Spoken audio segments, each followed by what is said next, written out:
Hi my viewers, চলে এসেছি নতুন একটা মিনি ব্লগ নিয়ে। আমাদের অফিসের ভেতরে না কোনোভাবেই ক্যামেরা, ফোন এসব কিছুই অ্যালাউ নেই, তাই বিল্ডিংয়ের ভেতর থেকে যেটুকু দেখা যায় সেটুকু তোমার সাথে শেয়ার করলাম। আর আজকে দেখো এখানে সিমুইয়ের মানে সিমুই যেটা দিয়ে হয় সেটা দিয়ে আমি আজকে চাউমিন বানাবো ডিসাইড করছি, বিকজ এখানে কোথাও ওই মানে লোকাল চাউমিনটা পাওয়া যায় না। আর এটা সেদ্ধ করার পর এটা ঠিক আলু সেদ্ধ টাইপের হয়ে গেছে, কী যে খারাপ খেতে হয়েছিল, মানে আমার মুডটাই খারাপ হয়ে গেলো। এত কষ্ট করে ভালো করে বানানোর জন্য করলাম যে হালকা করে পেঁয়াজ দিয়ে ফ্রাই করে সাথে সাথে চাউমিন খাবো, ব্যাস পুরো আমার সব খাবারের জল ঢেলে গেছে। এটা নাকি আলু সেদ্ধর মতন হয়ে গেছে, আর খেতেও একদম বিদঘটে বিচ্ছিরি বাজে খেতে।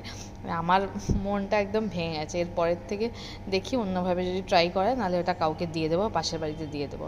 এটা দেখো আলাদা করে প্লাস্টিকে করেও নিয়ে নিলাম।